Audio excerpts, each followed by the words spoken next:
I really feel like it is my job as a white person, and with 98% of land being owned by white people, to funnel money and land and other forms of capital to communities that have historically and that continue to be systematically kept away from those things. Like, are we actually willing to give up control? Are we actually willing to give up power? Are we going to just sit around and talk about all of these things, or are we actually going to take action and make it different?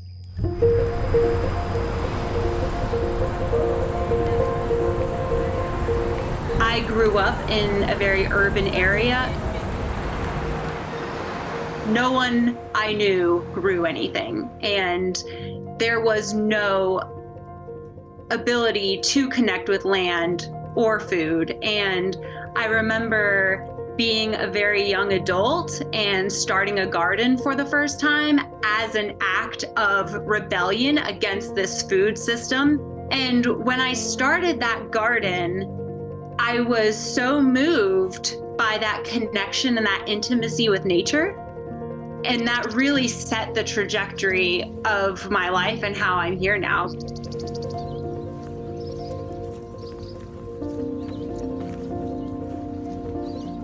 I live in Middle Tennessee on the ancestral lands of the Cherokee, Choctaw, and Shawnee people.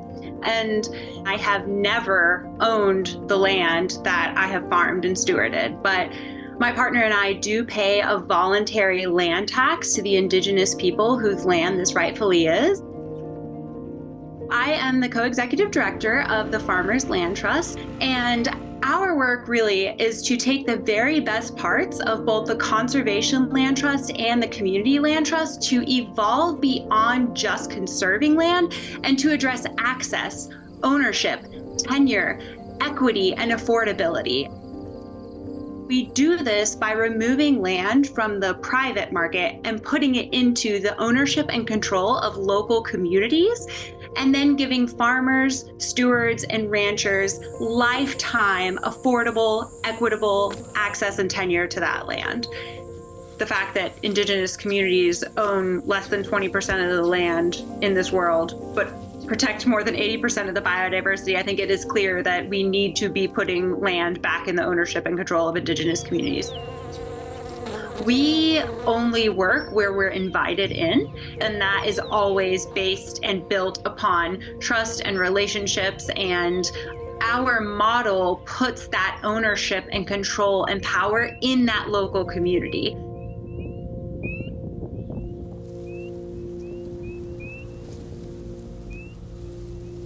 There is a cultural mindset shift that really needs to happen to be able to do this work we're doing. It is a struggle and a challenge to convince people that in order to steward land, you don't need to own it, or that farming doesn't have to look like an old white man on a tractor. We are just small organizations doing tiny but big work, but it's those stories, it's those models that then other people see, and then they're able to think there is a different way forward. There is something else we can do. We do not have to operate within this capitalistic system in these ways. Like, we can do something else.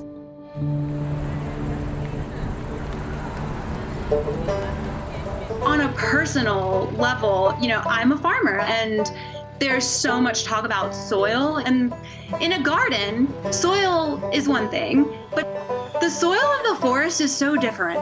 The forest has these sustainable communities where many different life forms come together to collaborate, and it makes this beautiful thing. And like, all the work we're doing day to day, sure, it's a garden, but really long term, it's a forest. Like, it takes all of these partnerships and collaborations, and it also takes many of us working to fix these issues and to solve these problems and to heal all of these harms and injustices.